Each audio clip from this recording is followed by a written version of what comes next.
Assalamu alaikum. Now, before we really get started today, a quick note for everyone listening. The research that we are using as the foundation for our deep dive today, it actually comes from a source called True Courtroom Stories. A fantastic source, by the way. It really is. Specifically, this is their 94th episode, and it was all researched by Mr. Zahir Ahmad Mir. And they do ask that you subscribe to their channel, like, and share their work. Which you absolutely should. The work is brilliant. So with that foundation properly laid, let's jump in. Welcome to the deep dive. It's great to be here. We've been handed this document that is, it's a remarkable synthesis of history and law, isn't it? It details constitutional philosophy all the way from the 7th century right up to today. It's a magnificent piece of research. It draws these profound connections across, literally millennia and entire continents. The subject we're grappling with is freedom of religion as constitutional duty, the Charter of Madinah to modern minority rights. Okay, that's a big title. Let's unpack this for you. Our mission today is to give you a kind of shortcut to understanding one of the most fundamental yet consistently challenged legal arguments in human history. Right. Because this document, it links Islamic legal history, specifically this incredible document, the Charter of Madinah, with what we think of as modern constitutional law. And not just in one place. We're talking about parallels with the U.S. First Amendment tradition. The foundational debates over secular equality in India, which are so complex. And all the way to crucial superior court judgments, like the one in Pakistan, the 2014 Supreme Court Minority Rights Judgment. That's SMC1 of 2014. And our goal for you, the learner, is to really grasp the core principle that underpins all of these legal systems. And it's this.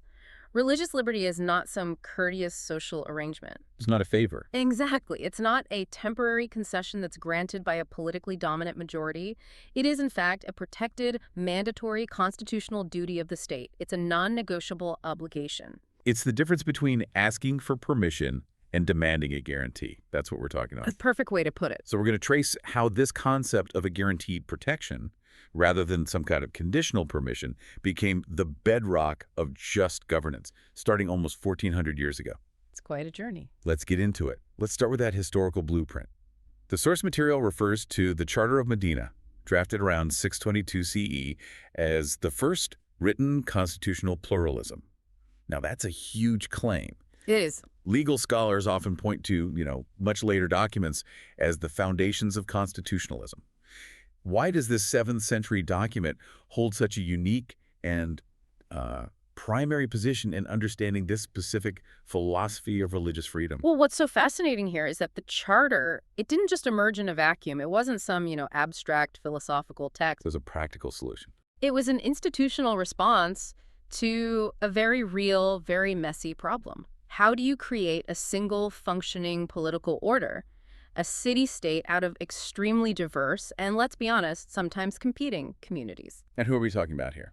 Well, you had various Muslim groups, you had the established Jewish tribes of Medina, and you had various other pagan or tribal elements as well. The Charter had to somehow unify this entire polity for defense while at the same time respecting their distinct, non-negotiable identities. And that's really the core definition of constitutional pluralism, right?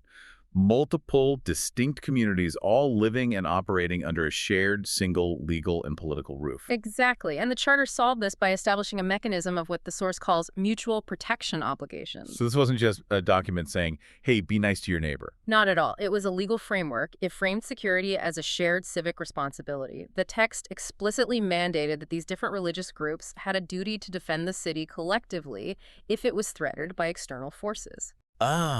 So their participation in the defense of the city, that's what cemented their civic status, regardless of their religious identity. Precisely. It makes the whole arrangement functional, not just theoretical. If you participate politically and militarily, you are a full citizen, period. Precisely. And this created a really elegant dual mechanism. On one hand, you had distinct religious autonomy. Meaning they were left to govern their personal and their spiritual lives by their own traditions and laws. But, and this is the key, this was coupled with equal civic dignity because their contributions to the political order, specifically defense, were mandatory and they were valued equally. So, for example, the Jewish tribes. The Jewish tribes, for instance, they maintained their own internal legal systems for their community, yet they were fully integrated into the overall security framework of the Ummah. And here, Ummah means the political community of Medina, not a purely religious one. But, okay, let me push back on that a bit. How was this actually enforced? I mean, if a dispute arose between a Jewish tribe and, say, a Muslim group who's the ultimate arbiter, you've got multiple legal traditions living side by side. And that is the million-dollar question. It brings us to the Charter's primary philosophical distinction. This is the foundational principle, the key insight that we have to extract from this ancient text. And it is this: citizenship is political, faith is personal. That distinction is remarkable for any time period, let alone the 7th century, where state and faith were, almost always inseparable. Completely. Let's break down the mechanics of that separation, because it really defines the state's role here. Okay, so if citizenship is political, what does that mean? It means it requires allegiance to the city-state's defense, adherence to the central authority in matters of public order, and acceptance of the system for administering justice between the different factions. So that's the shared civic space. It's all about your duties to the collective. Right. It's duty-based. And then the other side of the coin. If faith is personal, that means the state has no authority to interfere with your internal conscience, your doctrines, your private rituals. The state has a line it cannot cross. It's critically limited. The implication here is that the state's sole, non-negotiable job is to guarantee peaceful coexistence through the administration of justice. The state is not there to convert people. It's not there to promote one faith's dogma over another or to adjudicate theology. It's just there to be the referee. A powerful referee. It's there to ensure the rules of engagement, civic, political, legal, are fair and enforced for everyone, regardless of their personal creed. Isn't that a very idealized view? In practice, I mean, didn't one community's law, particularly the majority's law, eventually start to dominate the whole political system? How did the Charter truly prevent the political authority from becoming a spiritual authority? Well, that is the constant tension, isn't it? In any diverse state, ancient or modern. But the Charter provided the foundational check on that. By defining the political order as primarily a security and justice administration mechanism for all groups, it legally constrained the spiritual authority.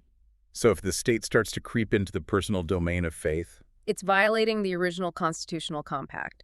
The state is legally constrained to being the protector and the judge, not the proselytizer. So let's trace that thread forward. If a state today, centuries later, allows a majority community to infringe upon a minority's ability to exist peacefully or practice its faith, that state isn't just being socially unjust. No, it's much deeper than that. It's fundamentally failing in the primary ancient constitutional duty that was established at the very beginning of pluralistic governance. That failure is a betrayal of the state's entire mandate.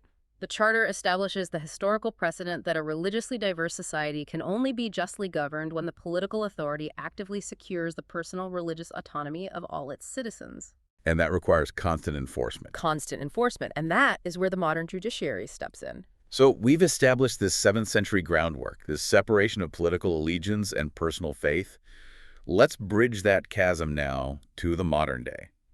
How does that ancient concept translate into what we call religious liberty in modern constitutions? It's a direct lineage, really. What are the specific components of religious freedom that superior courts worldwide recognize today?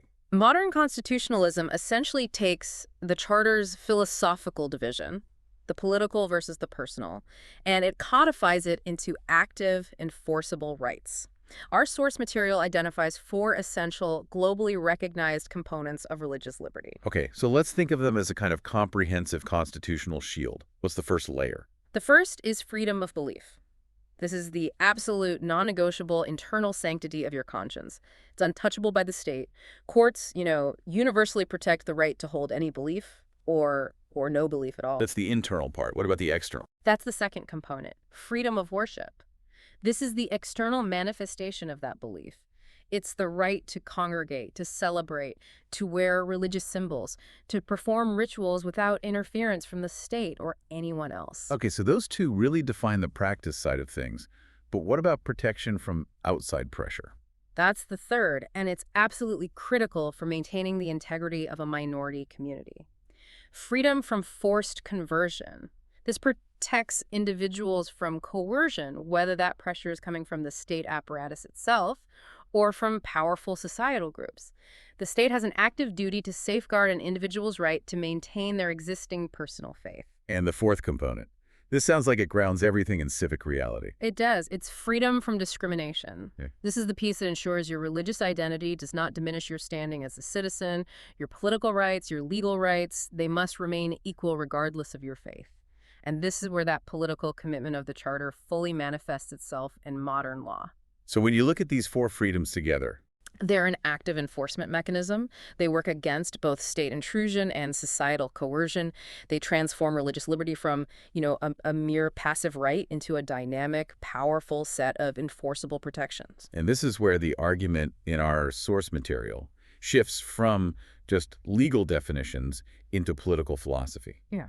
And it's an incredibly potent shift. It is. The sources assert that courts worldwide increasingly view minority rights as the test of genuine democracy. Why?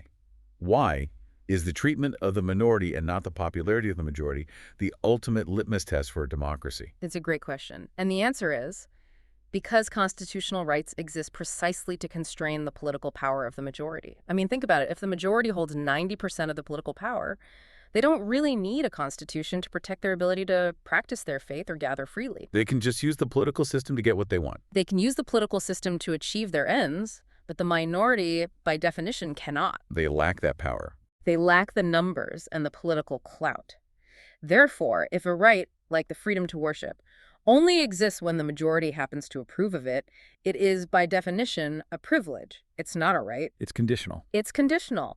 The constitutional framework is necessary, and it proves its worth only when popular sentiment, or as the source calls it, majority emotions, might oppose that right. So the true measure of a constitutional democracy is its ability to protect the smallest, the least powerful, or even the most unpopular minority group against the will of the masses. It's the ultimate checkmate against the tyranny of the majority. A perfect phrase for it. If the constitutional guarantee holds for the weakest link in the chain, then the entire chain of rights is secure. Let's try to make this more concrete by looking at some of the global parallels that the source material mentions. Okay, let's start with the U.S. First Amendment tradition. It's a classic example. You have two crucial clauses. The Establishment Clause, which means the state cannot endorse a religion. Right, separation of church and state. And the Free Exercise Clause, which means the state cannot unduly burden the practice of religion. And this creates a constant legal tension, a balancing act for the courts. So give us an example. How is the Free Exercise Clause really tested by a minority group that holds very little political sway? Okay, a common one that reaches superior courts all the time is zoning disputes. Imagine a small, often obscure religious community. They might purchase a property in a residential area and want to convert it into a place of worship, a church, a temple, a mosque. And the neighbors aren't happy. Exactly. The local majority-led city council, perhaps influenced by neighboring homeowners who dislike the potential for traffic or noise, or maybe just dislike the community itself, denies the zoning permit. So there you have it. Majority sentiment, acting through local politics, is attempting to legally obstruct the minority's practice of worship. Precisely. And that's when the courts, applying the Free Exercise Clause, must intervene. The question for the court isn't whether the majority wants the temple or church there. That's irrelevant. The question is whether the state acting through that zoning board is imposing a substantial burden on the minority's ability to practice their faith without a compelling, neutrally applied governmental interest. That is a perfect illustration. It shows the judiciary actively stepping in to prevent local majority emotions from becoming, in effect, state policy. And that's its job. It's actively enforcing the right, not just passively observing it. Okay, now let's turn to India, which the source specifically brings up. The debate there over secular equality is, even more complex. You have such profound religious diversity and this long history of personal laws. India's struggle is unique and incredibly intense. The Constitution guarantees both secularism and equality, but it also allows different communities to manage their personal affairs, things like marriage, inheritance, adoption, through their own respective personal laws. Which is a deliberate attempt to accommodate religious diversity while maintaining a single political state. It kind of echoes that dualism of the Charter of Madinah, doesn't it? It does, very much so. But that accommodation immediately creates tension. The big question becomes, When does accommodating a religious practice start to infringe upon the fundamental right to equality for members within that community, especially women? And that's where the courts come in. That's the constant friction point, particularly in the big debates around a uniform civil code. The courts are constantly being asked to intervene when specific interpretations of a religious personal law, say, regarding divorce or inheritance rights, are seen to violate the constitutional promise of equality under Article 14. So the judiciary has to balance these two constitutional guarantees. They're constantly balancing the guarantee of religious freedom, which is Article 25, against the guarantee of equality. And they often demand that religious practices be scrutinized to ensure they're consistent with fundamental rights. So whether we're looking at a zoning fight in a small town in the U.S. or a massive personal law dispute in India, the judicial role is constant, It's the same principle. actively balancing the political needs of the state with the personal religious guarantees of the citizen, particularly the vulnerable citizen. This global framework just confirms that the highest courts recognize the protection of minority rights as the ultimate measure of their nation's fidelity to constitutionalism. And this really takes the whole discussion from high-minded constitutional theory directly into the realm of, lived practical democracy and judicial necessity. We've established the theory. Now, let's look at the battlefield, so to speak.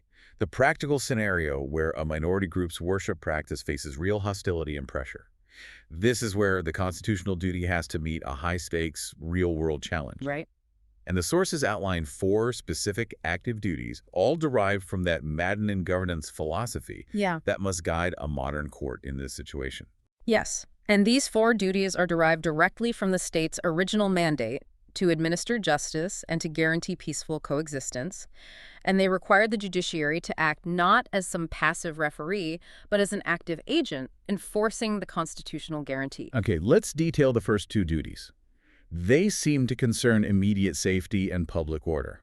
The first, and it's the most basic, is the duty to protect life and worship. This is about non-negotiable physical security. It means the state mandated by the court must actively safeguard the physical space where a religious practice occurs and the people within it. This goes far beyond just issuing a statement condemning violence. But wait, hang on. How can the judiciary mandate that level of security deployment? Isn't deploying police or erecting barriers or coordinating security, isn't that an executive function? That belongs to the police and the administration, not the judges. That is an excellent point, and it explains the immense power of the superior judiciary. When a constitutional right is threatened, the court doesn't just issue advice, it issues writs, like a writ of mandamus, which compels the executive branch, the police, the local administration, to perform its constitutional duty. So the judicial mandate actually activates the executive resources. It does. The court ensures that the police chief or the district magistrate can't just claim, oh, we don't have the resources, or this is too politically difficult. The court states that the right is mandatory, and therefore the protection must be mandatory. So the judiciary acts as the steering wheel, really forcing the executive to deliver on the guarantee. It makes the duty actionable. Precisely. And the second duty flows from that to punish mob intimidation. This means direct intervention against extralegal violence. If a group of citizens, even a very large group, attempts to enforce their will through threats, violence, or unlawful assembly, the state has to respond with uncompromising legal force. Because allowing mob justice to prevail Is the fastest way for a constitutional state to collapse into majoritarian anarchy. And that brings us to the third duty: ensure equal access to justice. How does a court guarantee fairness when the surrounding community might be openly hostile to the person bringing the case? This duty requires absolute judicial impartiality. The court has to provide a fair process, regardless of how intense or how politically sensitive the majority sentiment is against the minority party involved. I mean, if a minority litigant feels the court is being swayed by the popular mood, if the judge seems nervous about the public reaction to their ruling, then the constitutional promise of justice has already been broken. Even if the verdict seems legally sound on paper. Right. It requires immense moral courage from the bench, knowing that the correct constitutional ruling might also be the most unpopular one. Absolutely. Yeah. And that leads to the fourth duty, which feels like the most conceptually critical one: prevent majority emotions from becoming state policy. This is the judiciary's ultimate check on temporary political will. It's a recognition that in a representative democracy, the executive and the legislature, well, they often reflect the popular will, the emotions of the majority. That's their job, in a way. It is, but the court reflects something different. It reflects the enduring, fixed principles of the Constitution. Its duty, therefore, is to draw a clear, unwavering line. The Constitution represents a permanent truth, and temporary public sentiment cannot be allowed to override fundamental rights. The court acts as the buffer. Its job isn't to represent the will of the people today, No. but to enforce the promises that were made to all people at the foundation of the state. Mm-hmm. If the court fails at this, then the fundamental rights in the Constitution, they just become optional extras, completely dependent on the political moods of the day. And then they're not rights at all. This analysis requires us to confront a really fundamental legal distinction that I think confuses a lot of people. We often hear that the state must be neutral regarding religion, but the source argues that the court's moral duty is not neutrality when fundamental rights are under threat. That sounds like a contradiction. It's a critical nuance, but it's not a contradiction. When we say the state must be neutral toward religion, we mean that the state cannot establish a state religion, it can't favor one over others in funding or mandate religious practice. That's neutrality between faiths. Okay, that makes sense. But what about when a right is being actively violated? That's the key. When a constitutional right, like the right to worship, is actively under threat from a non-state actor, like a mob, the court cannot remain neutral between the right on one hand and the violation of that right on the other. Because to be neutral in that scenario Is to passively allow the stronger majoritarian party to win. It effectively nullifies the constitutional guarantee. The court's actual active duty in that moment is the protection of the vulnerable. So the court has to actively step off the fence. If the Constitution guarantees the right to practice your faith, and that practice is being threatened, the law must actively side with the guarantee. It has to. It must enforce the guarantee. This is the difference between, a philosophical document on a shelf and an operative rule of law. The judicial role is institutional. It has to translate that ancient principle of guaranteed peaceful coexistence into a modern, enforceable judicial reality. It has to compel the state apparatus to act where it might otherwise be failing due to political pressure. And this brings us to the definitive legal principle, the ratio decidendi, that really encapsulates the entire weight of this deep dive. Yes. The definitive legal principle, the cornerstone provided in the source material, is something that every learner should, frankly, memorize. It is. Religious freedom is not permission granted by the majority. It is a constitutional guarantee enforced by courts. Let's spend a moment just dissecting the power of those two words, guarantee versus permission. They really define the entire relationship between the citizen and the state. They do. When something is permission, it is inherently conditional. Think of a permit for a public demonstration. It's revocable if the conditions change or if the granting authority, the local government, changes its mind. So if religious freedom were just permission granted by the majority? The majority could, through legislation or even a popular referendum, vote to revoke it or heavily restrict it the moment they felt offended or threatened by it. It'd be fragile. But a guarantee is fundamentally different. It's unconditional. It was established at the foundation of the state, and it's non-negotiable by temporary political will. It pre-exists popular approval. The court's job is not to pull the public to see if they want the minority to have the right. The court's job is simply to enforce the constitutional promise that was made to every citizen, every community, at the very inception of the state. That's what gives rights their endurance, even in the most volatile political climates. Yes. It ensures the constitutional compact overrides temporary democratic sentiment. We've built this philosophical structure from the 7th century and reinforced it with modern legal theory. Now we have to see the application in the specific context provided by the source, the Pakistan parallel. We're talking about the 2014 Supreme Court Minority Rights Judgment, SMC1 of 2014. This case seems to perfectly illustrate the superior judiciary meeting its constitutional duty head-on. It does, and it's important to note this was a suo motu case. Meaning what, exactly? Meaning the Supreme Court took notice of the rising threats against minority groups and their places of worship on its own initiative without waiting for a specific litigant to file a case. That act in itself shows the judiciary recognizing that the state was failing in its mandatory duty and that a systemic intervention was required. So what were the underlying facts? What prompted this really extraordinary intervention by the court? The court was responding to a series of escalating attacks. There was a devastating bombing at a church in Peshawar, and there were constant threats to other minority places of worship and communities.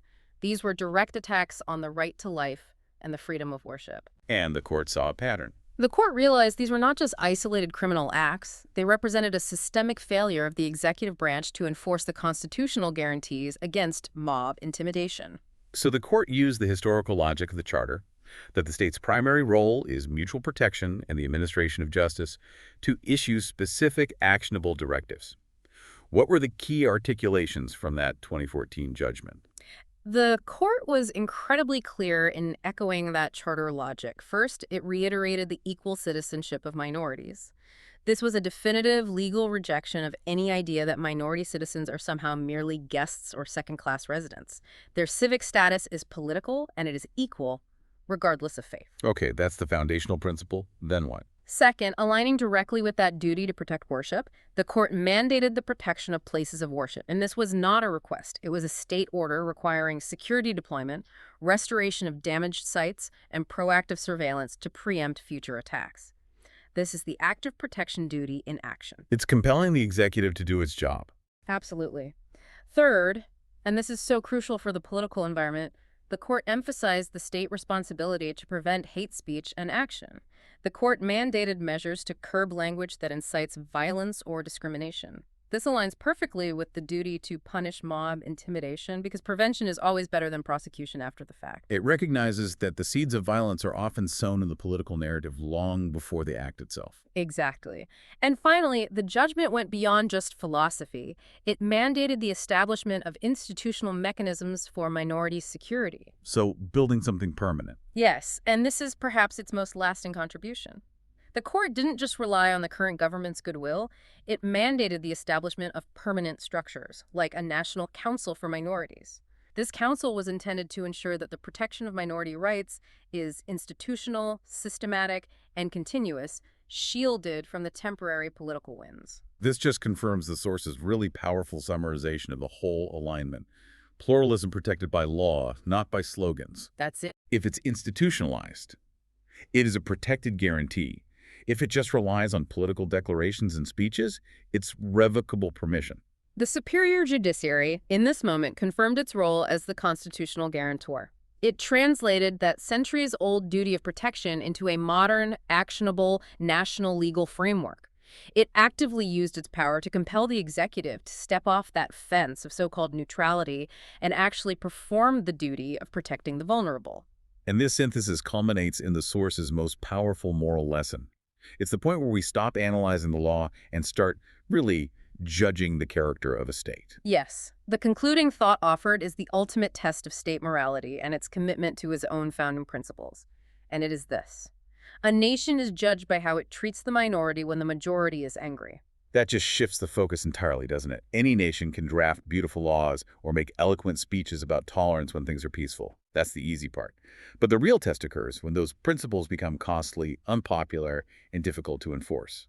Exactly. When the majority is angry, the state is under maximum political pressure to yield, to compromise the rights of the few, to placate the emotions of the many. That moment of pressure, that is the constitutional crucible. And if the judicial and institutional frameworks hold firm in that moment, if they enforce the guarantee rather than seeking popular permission, then the nation demonstrates its true commitment to justice and to constitutionalism. If they buckle, it shows the Constitution was just paper. it essentially argues that the protection of minority rights isn't just a sidebar in the Constitution, it's the measuring stick for the entire political project. If that foundation of equal citizenship fails for the most vulnerable, then ultimately it fails for everyone? It's the ultimate moral verdict on a nation. And it ensures that the legal philosophy we've traced all the way from the Charter of Madinah isn't just, some piece of historical research, but a living, enforced metric of national character today. What an expansive deep dive this has been. I mean, we've traced a single powerful philosophical thread across all of this history. It's been incredible. From that 7th century constitutional framework that defines citizenship as political and faith as personal, through the complexities of U.S. and Indian jurisprudence, right up to modern superior judicial mandates like SMC 1 of 2014, the conclusion is just so consistent. Religious freedom is a non-negotiable, enforced constitutional guarantee. And we really have to recognize the immense value of the source material here, derived from that research by Mr. Zahir Ahmad Mir, for connecting all these disparate legal and historical traditions into one coherent philosophical argument. The purpose of a constitution is always to create permanent guardrails against temporary popular passion. And the judiciary is the custodian of those guardrails. That's its role. Now, we focused heavily on the judiciary as the primary enforcer of this duty, the one entity legally positioned to say, no, majority emotions cannot become state policy. But the constitutional duty to actively protect the vulnerable must extend far beyond the courtroom. That's a really important point to end on. So this raises a question for you, the learner, to consider as you reflect on all this material. If the state's foundational duty is to guarantee protection, not just permit existence, what institutional mechanisms beyond the judiciary must be reinforced or maybe even redesigned? In the administration, for example, or the police forces. Or even in the process of legislative drafting itself to ensure that those majority emotions never gain a dangerous foothold in political or administrative action in the first place. That's a huge question. The ultimate measure of a nation's justice resides in that institutional guarantee.